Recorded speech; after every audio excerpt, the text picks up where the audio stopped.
I think you're in the minority. Yeah, well,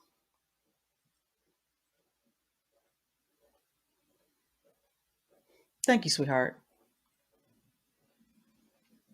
I'm trying to, look, I'm trying to be the example I want to see. And I'm going to tell you something. We miss our opportunities, and I'm going to make my point because I can't find what I'm finding right now, what I'm looking for. Teachable moments. I have a friend, and she's my little sister now, but at the time we were just co-workers. Okay? Because image is important. It is important. And in as much as things have changed, some things stay the same. And it is very true that when you go into an interview, people are sizing you up before you even open your mouth. And not even an interview, when you go into different settings, people are sizing you up before you open your mouth. So image is important. Now, granted, in this era, in this day and time, there are many young people who are far more wealthy than me, are business owners, and all of that. But that's not the majority. The majority of us will have to put on something and go to somebody else's job until we can do what we want to do later. So it is incumbent upon us as elders to provide information that is helpful. We can't shove it down your throat. If you don't want it, you don't want it.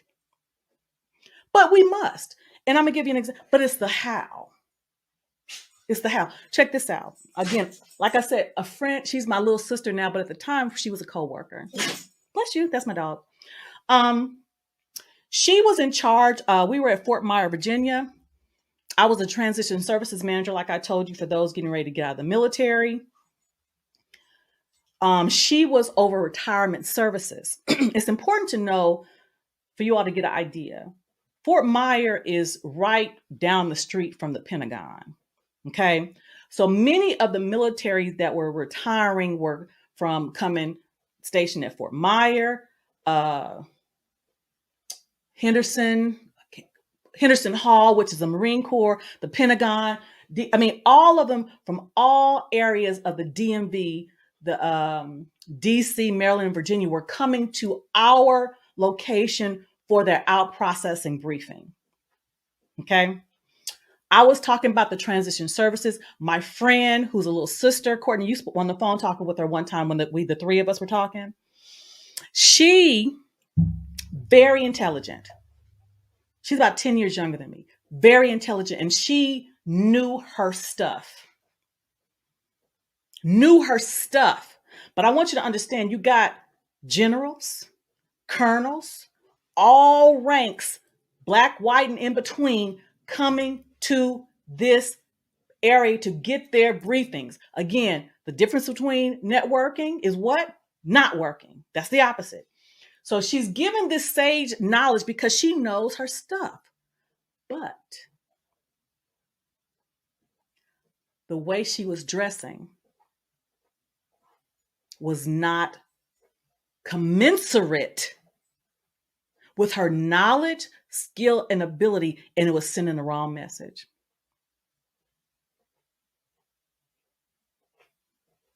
Stop it. It was sending the wrong message.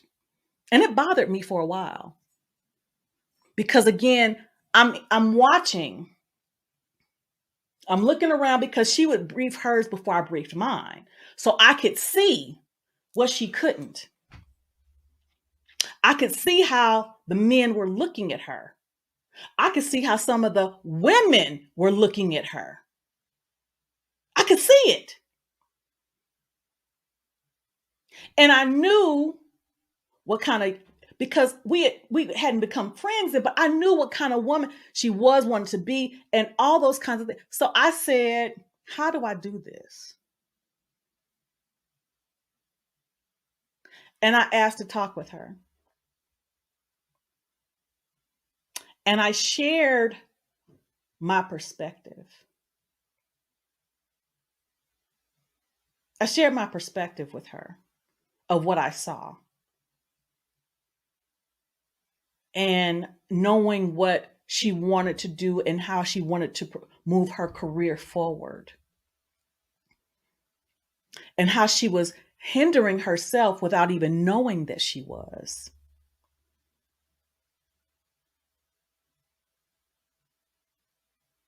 So I gave her some suggestions about certain things to wear and certain things not to wear.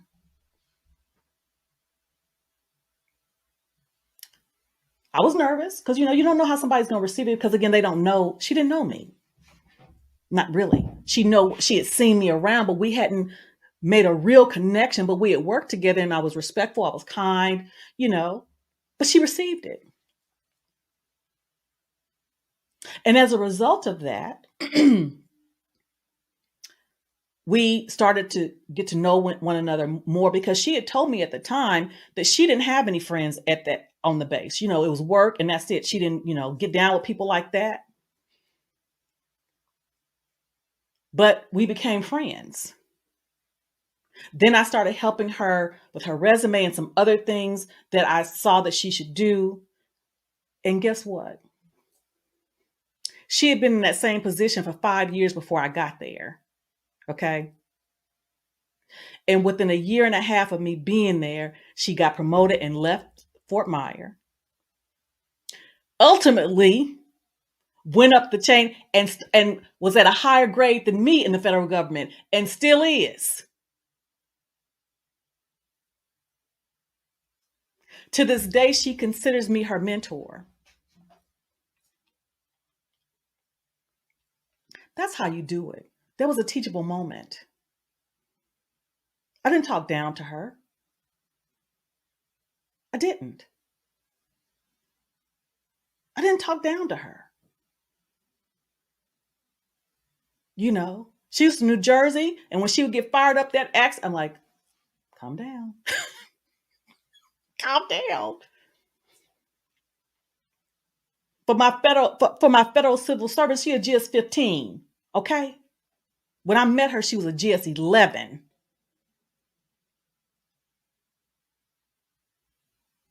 She's about to be a senior executive service officer. You need to basically on the general level. Okay? That's how you do it. So, image is important. It is.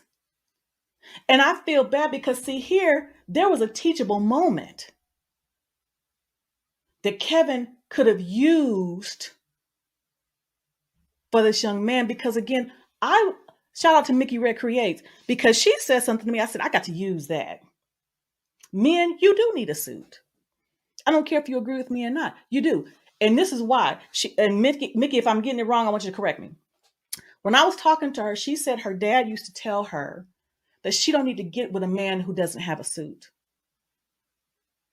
And she said that she thought, Dad, you don't know what you're talking about. You're old fashioned. But then her father said, if he don't have a suit, if he had to go to court, what is he going to wear? If he doesn't have a suit and we don't have no money, what is he going to be buried in? And there was one other I can't think of. I said, whoa, that's deep. Good point, though. And it's not about wearing one every day. No. But you do need one. And that was an opportunity for him to say that.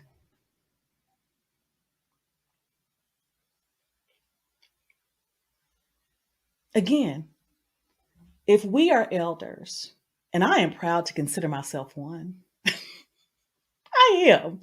I'm grateful. That's it. Where would you? Yes. That's the third one. That's the third one. Yes. Yes, that's the third one.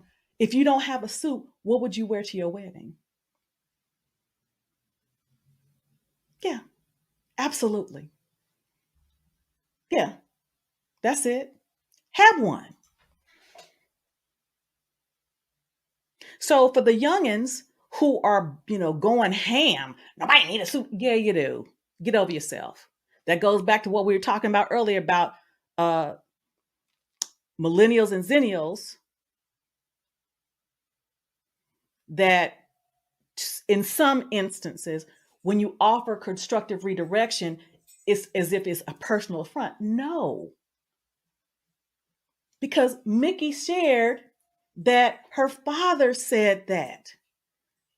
She didn't get it at the time. She gets it now. It makes sense. It makes sense. Nobody's saying you got to wear one. Again, know where you at. That was wrong. Know where you are. Be familiar with your surroundings. You know what? No. In this society, everything is casual. Absolutely. Everything is casual. I have to admit, sometimes I'm uncomfortable with it. But that's the way it is. But then there's some things that you just need to have. And a suit is one, gentlemen. And for ladies, a dress is one. And I mean a dress that's not having your ass out. A dress that comes down, above your knee, just above your knee or something. That's what we should be doing. Yeah. Because back in my day, either you won or you didn't. There's no participation trophy. And it gave us something to strive for. If I didn't win this time, I'm winning next time. Because I remember I ran for Miss Black OU. Shout out to my young soror who won Miss Black OU last week. I ran for Miss Black OU in 1987. I was second runner up. I wasn't happy about that. I wasn't happy about that. No. It made me want to win the next time. Excuse me.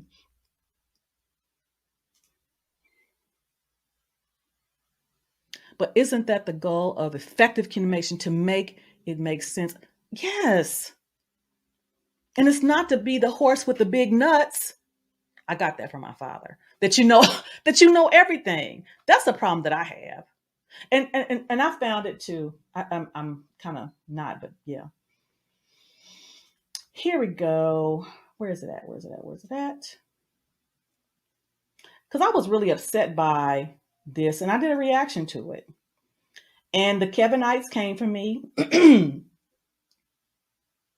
But it's kind of the same thing. This right here. Let me show y'all. Okay. You see this? This was a reaction I did several months ago.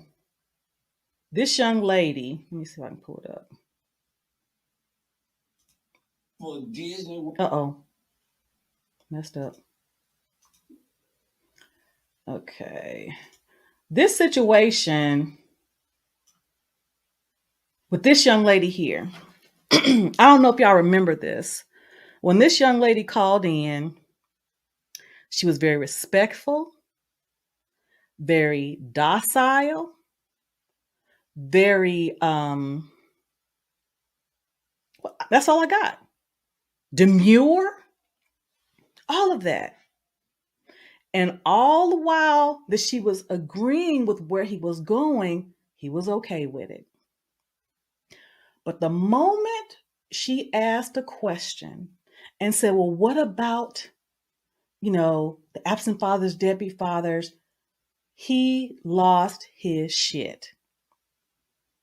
Now, my point being is not the fact that he disagreed with her, because again, it's a teachable moment here. But the way he handled it.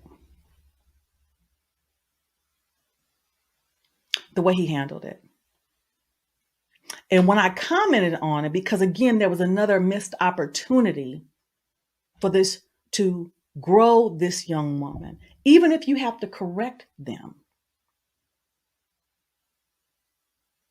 Now, someone say, well, she called in. Yes, she did. Very respectful. Mind you, I think she's 21, 22, between 21 and 23. And the whole while I'm watching this, I'm thinking, that could be your daughter. Would you want somebody talking to your daughter like that?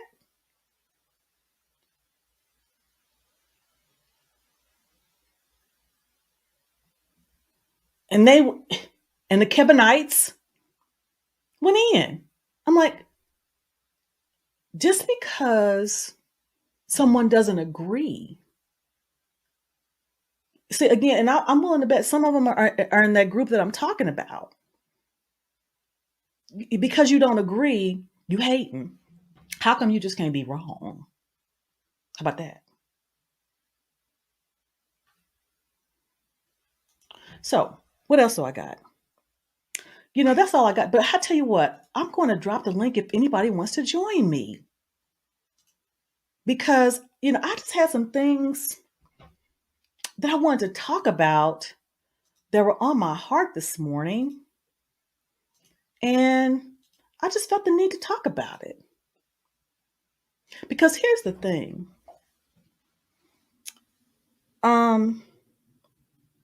We all can learn from anybody. And I remember, again, going back to my military days, I could learn from anybody, even the bad officers.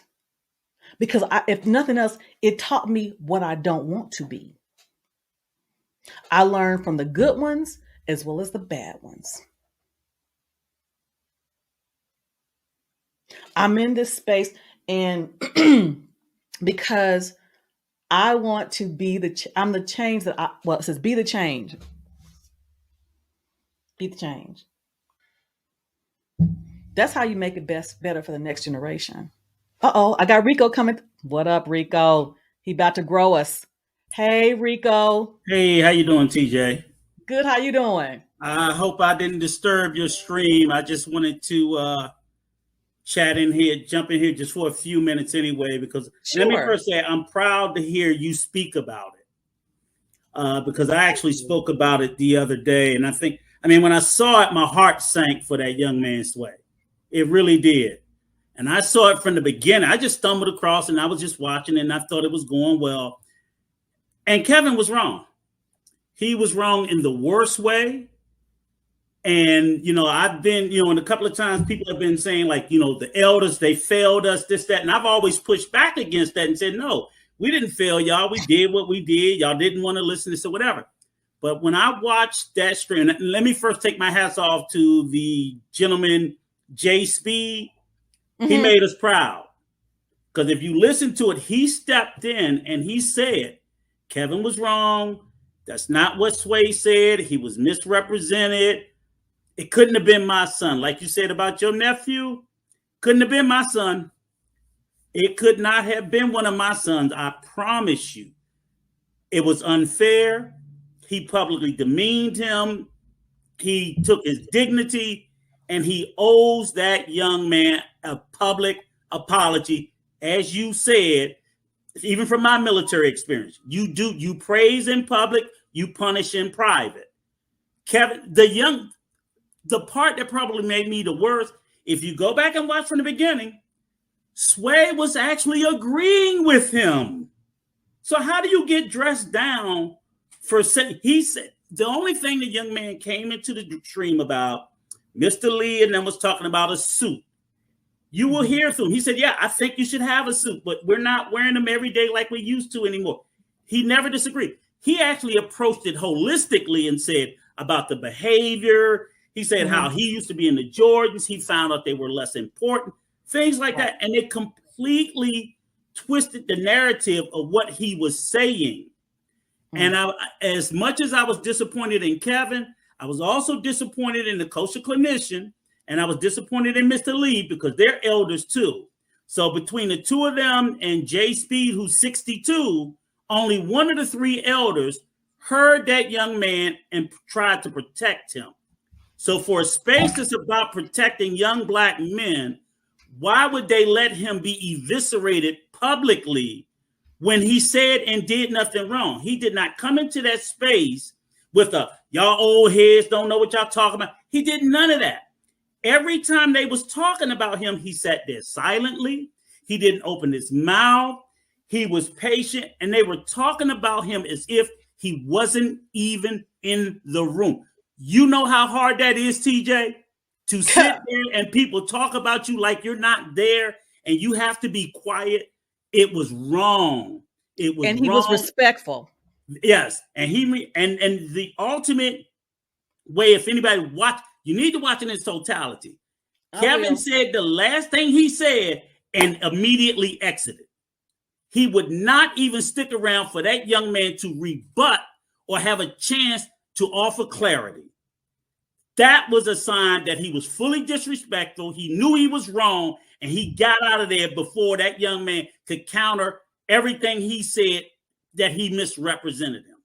It was wrong. It was wrong. It was wrong. You can call me a hater. No, I don't like him. Full disclosure. I don't care. Even on other streams, like you said, when I've seen him do that to young women and so on and so forth. Enough is enough. And as an elder, I'm not going to be correcting young folk when I got folks my age acting doing a wrong. Damn fool. And that's it. So thank you. I'm just proud to see a fellow vet and a woman in this space say, look, it's not about, I don't ever have to be in their favor. I don't get, my dignity and integrity is not for sale. Check this out. It's not for sale. So, check this out. Sorry for soapboxing, but it's no. You know, because here's the thing. Rico and I haven't always agreed on certain things either. Agreed. Exactly. I know how my mouth can be, and I apologize. No. But here's the thing, though. What I saw, and I will go back and watch it.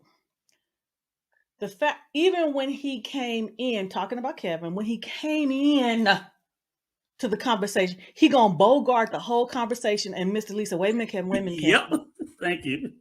He gonna bogart. Y'all youngins don't know what bogart mean. And I'm like, wait a minute. So, and I could be wrong, and I love everybody, but I'm gonna call it the way I see it. People do what you allow them to do. And the reason why Kevin came in there and bogarted like that, or tried to, is because he's been allowed to do it on every other platform he goes to because he's the Godfather. Amen. Am I wrong? Amen. Am I wrong? No, you did right. Did right. Because peep game, what does Bogart mean? It means take over, like Humphrey Bogart. Yeah, bully. Yeah, take over. And you know, if God promotes me to where I have a larger platform, guess what? I'm still gonna be me. That's what you call humility. Because even when I reached the highest rank in my military and federal service, I was still the same person. Anybody could talk to me. I'm going to grow you if you need to be growed. But I never got too big for my britches. And to me, when I watched it, I'm like, you just going to come in and just bogart? He did. That's what we doing? And they let him. Let me bring up Paul. But what was funny was they didn't hesitate to correct Jay Speed. And I'm like, this gentleman is 62 years old. So a 52-year-old can come into the space and bogart, but a 62-year-old you're going to put in check and call him unruly and disrespectful. And again, I thought it was the ultimate sign of disrespect for Kevin to say what he said and not give the young man a chance to respond. Like, I say what I said. I don't want to hear what you have to say, and leave. And that young man, when people say, remember, he was invited up on the panel. Mm-hmm. He came up on the panel. He was invited up on the panel. He spoke well. He spoke articulate. He did. I was like, how do you get dressed down for agreeing with the guy? You beat him up. You kicked him in the butt when he said, yeah, we should have a suit. We should do this. We should do that. We should get better here. We should get better. And then he finally had enough. And towards the end, he came back a little nippy and said, you know, you ends don't pay my bills. I was like, well, that's true. You don't. Who said that? Sway. But here's the thing. But it was like after an hour of them berating him. That's my point. I was like, I wouldn't have got that far. And listen up, youngins and old ones. I'll give you an example. And I'm gonna let Paul get in on this. I was before I retired, I'm an HR professional, so I would deal with the union a lot. And anybody that knows union and management negotiations can be very contentious. My wife's in the union. So I would be the intermediary between management and the union. And sometimes the union would come in under the auspices of robust debate and think they're going to cuss somebody out. Yep. And I would say, listen, yes, you can debate, but no, you don't have to sit there and let somebody cuss you out and disrespect you under, this is robust debate. No, it's disrespect. So my point being, if you are in a conversation, whether online or in person or on the phone, and it is obvious that someone is not trying to understand you, someone is not trying to hear you, and they are starting to berate you, exit stage left. You don't have to stay for that. Go ahead. What you got, Paul? Well, good afternoon. First of all, shout out for your Las Vegas shirt. I see you got the Vegas on. So I was right. Shout out to my hubby, truck driver. There you go. Yeah, you had me all worked up on this one. I'm at work, so I got team Zoom calls going on, and I got the stream going on in the background. But this was such good content that we're giving here, so I think I had to, listen in. But great commentary today. And I just want to say, I just think that again, what's unique about you and why I think I'm drawn to your content is, again, you're always about adapting. You're always about learning and changing. As I'm a Gen Xer like you are, and for a lot of us, we just don't get that is the key. You said earlier about that networking is no work, is not working. But again, same thing here. To the ability to adapt your conversation to a new generation is going to be vital to if we want to be able to connect with them. I think and I'm always thinking about our generation. We were probably, and again, everyone's going to have their opinions about it, but ours was probably the most difficult because we literally were bridging two technological fronts. I mean, we are this generation that's changing every year. Whatever that comes out is outdated. But we grew up in a time in the late 60s, I'm born in 69, late 60s, where, you had a refrigerator that might have been like 50 years old. Now you replace a refrigerator like every 3-4 years, you get rid of it. A TV, you had a TV for you. So again, with three channels. You had a TV with 3 channels that went exactly. off So we came up in a time when there was sort of this consistency about life. You worked in a job, more than likely your kids were more than likely going to, the baby boomers, you worked in a job, your kids are pretty much going to have the same job. If you want to farm, your kids are going to work that farm. If you want a factory, your parents got you a job in that factory, you work the factory. So now, again, people change jobs every 2 or 3 years. So nothing is consistent the way it was growing up, but we still want to be relevant to the generation. So we've had to adapt. I mean, I work in IT now, so I'm constantly having to learn new things and learn how to communicate with persons. So to your points earlier about, so I put a lot of the onus on Generation X that we didn't adapt fast enough to, I think, the changing world that was around us. And that's why I think a lot of times why I think millennials and the folks who came after us think that, oh, well, we don't understand or what have you, is because, again, we haven't adapted. We came, again, like we came from the generation that said, shut up and listen, or do it because I told you to do it. There was no explanations. There was no reasoning that was there. But I think our kids are growing up in a world where they're seeing a lot of what was explained to them. And there's another part. A lot of what was explained to them was incorrect. And so now they're starting to question. Now they have this thing where they need to know not just what, but why. Why are we doing this? And what I thought about also was, since you may understand this being in the military, I'm a big sort of history buff. The 60s and 70s especially. And obviously what was going on at that time was Vietnam. And when you think about Vietnam, that was probably like the first war where people in mass, I mean, you could always have questions about what was done in any war, but in mass, people are like, why are we doing this? Why? Yes. And the stuff came out later with the Pentagon Papers and all that stuff. They're like, wait a minute, this is wrong. Like, what Johnson did, Kennedy, going back to Kennedy, the escalation, it was needless escalation. And, men and women were dying over there. So it was like, why are we even in this thing? And it went on longer than it had to because we didn't want to admit that we were wrong. So we were talking about earlier. I think I made a point earlier. Baby boomers and and Gen Xers, we never wanted to admit that we were wrong. And so as a country, as a society, we didn't want to say, hey, we stepped in this and we shouldn't have, but we don't have a way to get out. So we got to keep going. Got to go hard in the paint. We got to lean forward. Yeah.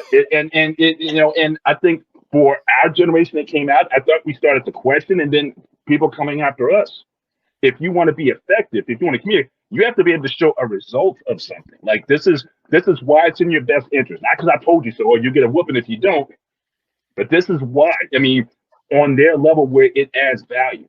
And I think at any level of communication, effective. And what you said earlier, I think the reason why you were able to get to the ranking and the success that you had was because, again, you were able to adapt and you were able to communicate effectively. So I don't think it's any different than it is now. But I think we have to do the work to grow. We thought, okay, once I left college or once I left whatever, I don't have to keep growing. The majority of us. Right. But I think if we want to be still relevant, I mean, I'm competing with 20-year-olds and 30-year-olds in my field, IT. I mean, now I'm dealing international because I got teams in India, I got teams, all over. So I got to compete on it. So if I don't keep this like where they are, I'm out. I mean, they're looking to get rid of me. Can I ask you a question, Paul? Yes, sir.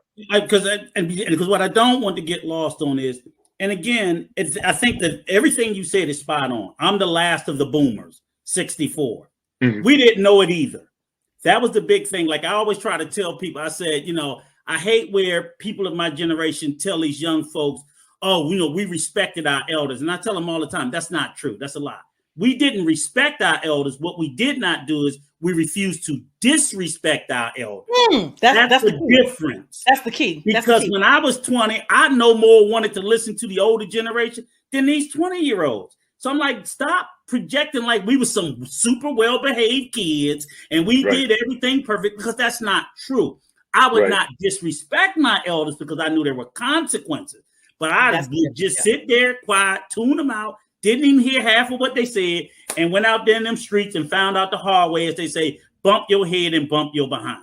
Right. Listen up. But at the same time, that idea of disrespect, it's perception, right? Right. But what I'm saying is, in this instance that we're discussing, there's no excuse if Kevin's this 30-year in corporate America, like he didn't learn how to communicate and respect over these years. Right. Did you see what happened to that? I did not see that, but I mean, I heard you describing it. Yeah. You go back and you watch it.